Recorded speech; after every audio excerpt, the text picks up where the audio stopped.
The demons laughing back at them, taunting them. There's nothing they can do. The crowd are getting angry at them. The boy's father's getting disappointed. And they see Jesus coming down with the other three, and they say, Master, help us. Why can't we cast it?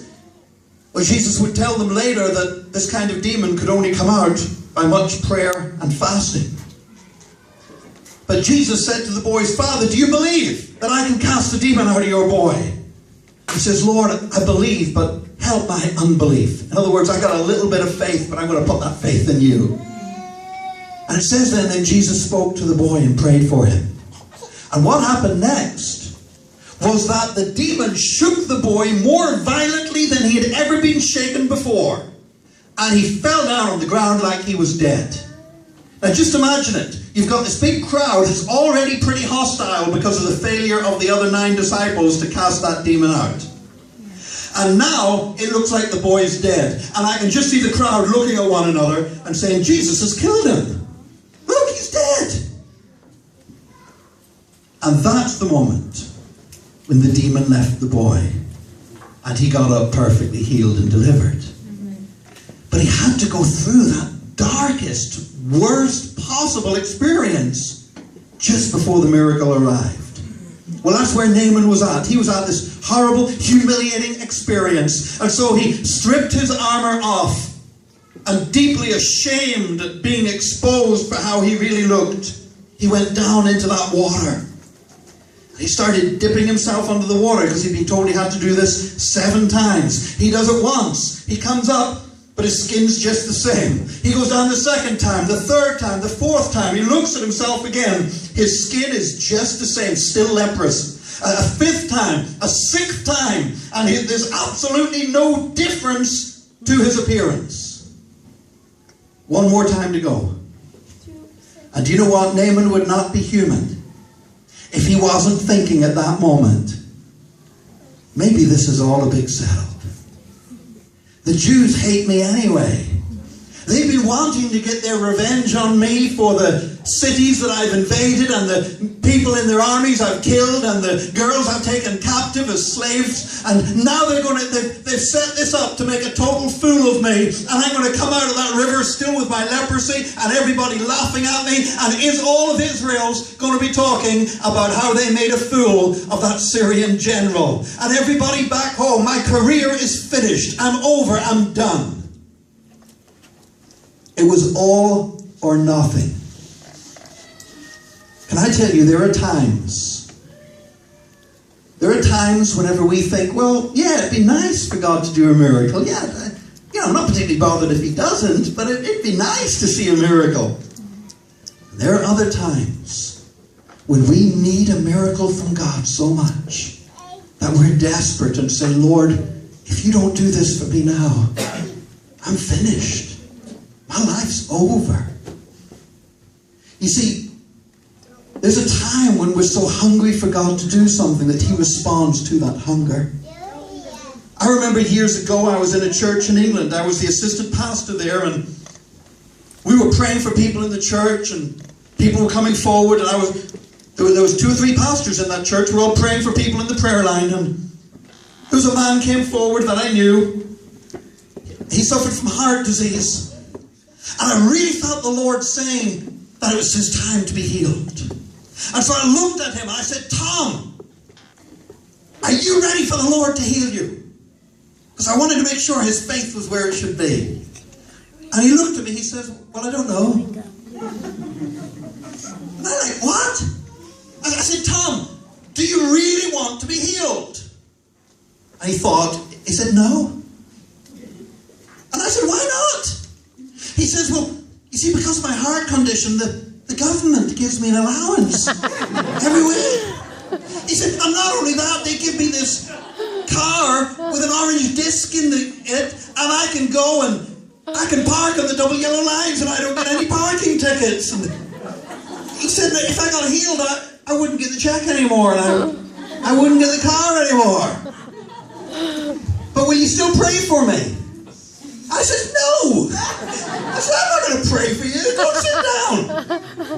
Well, man, like I said, I was the assistant pastor. He went and told the senior pastor what happened. I got in big trouble that day.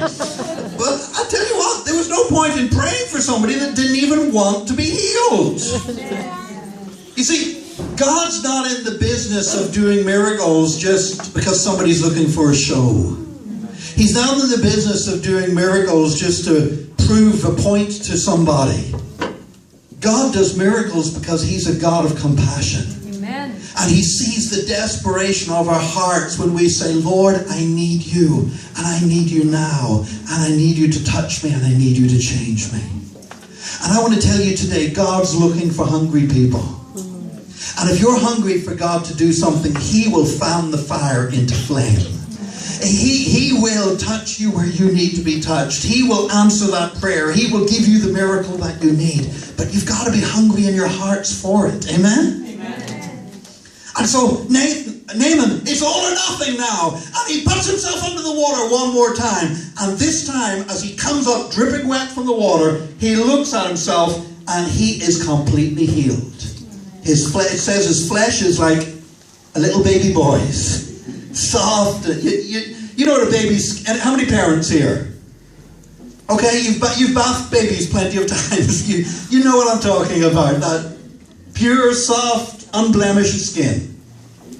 And that's how Naaman came up out of that water. Well, man, this is fantastic. This is the greatest miracle he could ever have conceived of. He goes straight back to Elisha.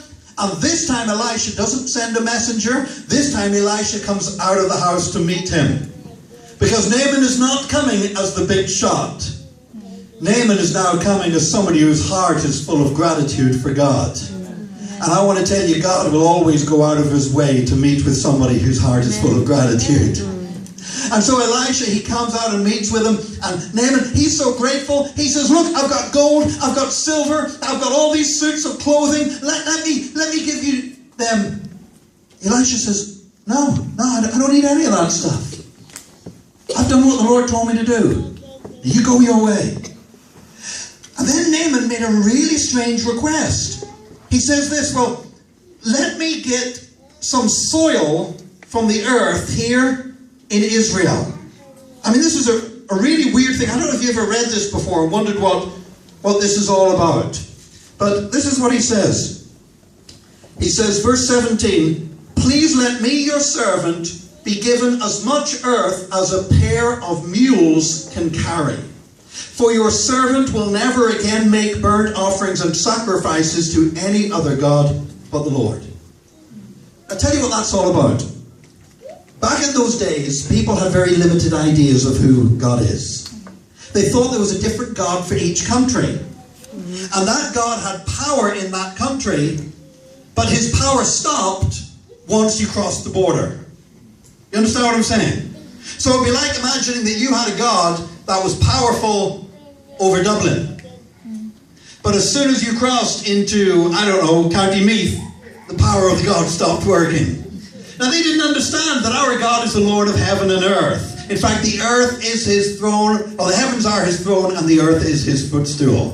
So He's a God over everywhere. But they didn't realize that. And so Naaman had this idea that if he was going to pray now to the God of Israel, because he wanted to pray to the God of Israel, because he had healed him and shown His power, Naaman thought, well, I've got to be in Israel to do that.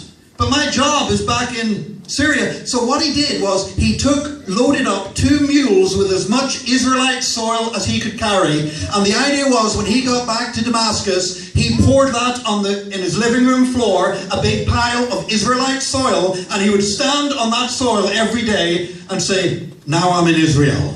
And so he would stand on the Israelite soil and he could pray to God of Israel to protect him and care for him. Now, okay, he was stupid. He didn't understand. And I think there's an important principle here.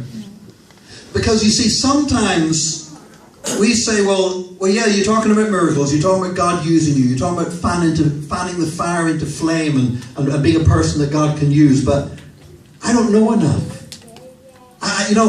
It's all right, you're a preacher, you've been to Bible college, you've studied the Bible, you've studied theology, you know all this kind of stuff, but I don't know half that stuff you're talking about, so how can I be sure